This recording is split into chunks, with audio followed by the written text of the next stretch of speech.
Welcome to another Wimbledon video. This video is going to continue our series of looking at sources from the ancient Roman world found near Pompeii.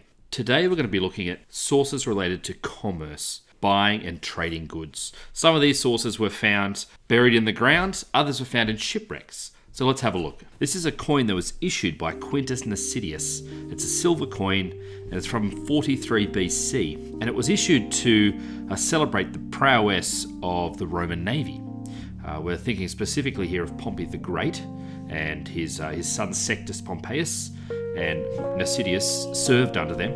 And the coin itself depicts Pompey the Great as the god Neptune. So on one side you've got Pompey as Neptune, and on the other side a Roman warship, and that's what we're looking at in this one. It's issued during the Civil War, and that's a war in which Republicans had great success using their navy, and that was against the future Emperor Augustus.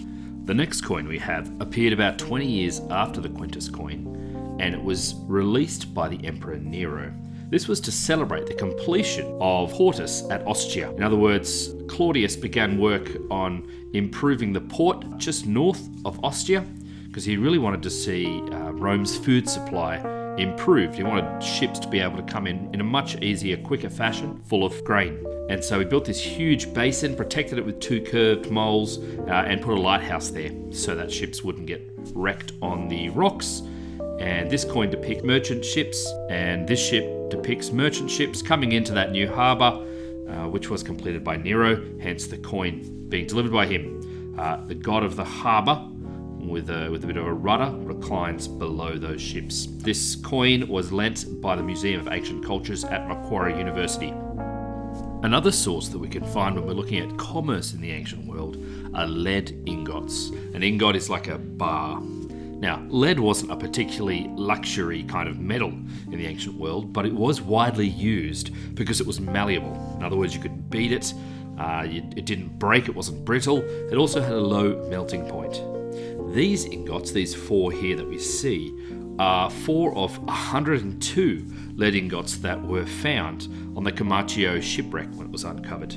These bear the names Agripp, short for Agrippa, and also LCAEBAT for Lucius Caecilius Bato, the mine owner and the agent who would have dealt with these. Two of the ingots bear Caduceus, who's the symbol of Mercury, the god of commerce. These ingots probably came from Spain or perhaps the Balkans.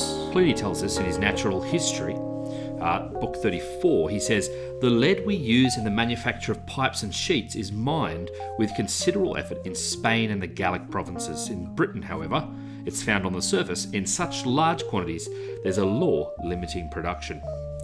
Lead was actually used for a wide variety of reasons, and he tells us later on in the same book that in medical field, lead is used to remove scars.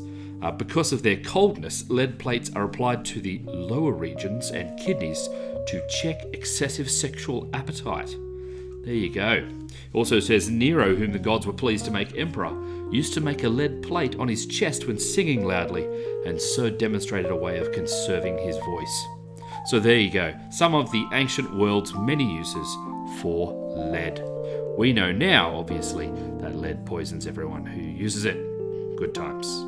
Another important thing when we're looking at commerce is ensuring that you've got the best quality goods.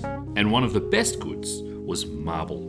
It's a luxury stone that was used in massive amounts to beautify buildings in both Ostia and Rome. These seals here were found in Ostia, and basically what they are is they're wax that are then melted, and then a stamp is placed on it as a seal.